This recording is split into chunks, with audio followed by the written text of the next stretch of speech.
Hi guys, happy Pride Month. Today I'm doing my version of Pride nails. So I start off with a white nail polish. Bet you haven't heard that one before.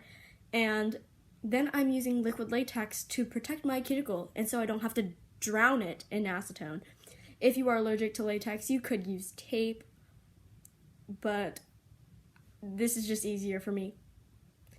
So I'm taking my Walmart branded makeup wedge thingy, and I'm using neon colors around the sponge, not up and down like usual gradient, and I dab it onto my nail like so. Yes, it is not that opaque on the first go, but you can apply multiple coats to get the desired color to make it more vibrant. But who knows, maybe some people actually like it very sheer. I can't tell you what to pick. And yes, I overlap the colors on the sponge because it makes a seamless, is that the right word? Yeah, seamless blend.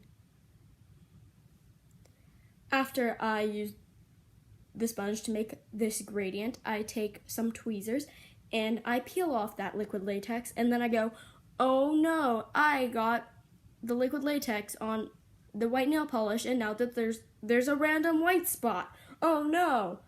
So I take the smaller end of the makeup wedge, and I use the blue, which is the one that didn't get all the color on the nail, and I sponge that specific spot so that I don't have to do a full gradient on places that doesn't need it.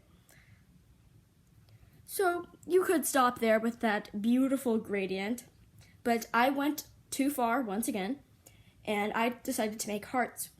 I used a dotting tool to put two white dots next to each other, like the top of the heart, and I used a nail art brush to make like a little triangle in order to connect the two outside, or the furthest little spot from the middle of the two dots, and I connected it together, if that makes any sense. Probably doesn't, but that's why there's a visual.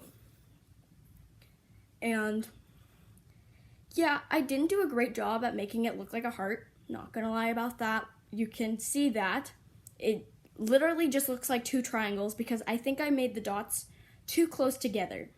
So the dots should barely touch each other, not overlap, in order to make a better heart shape.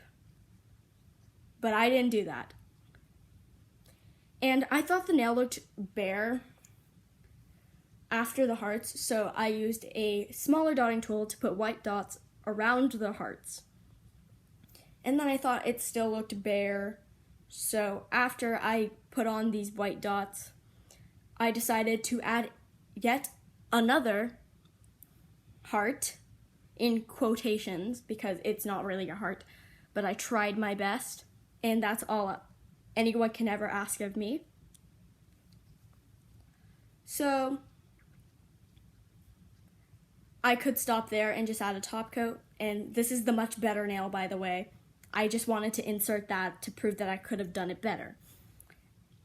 And I added a holographic top coat because that's rainbows and this is Pride Month. I hope you enjoyed this video, and I know it's late in Pride Month, but happy Pride Month, if it's still Pride Month when you're watching this. Thank you and goodbye.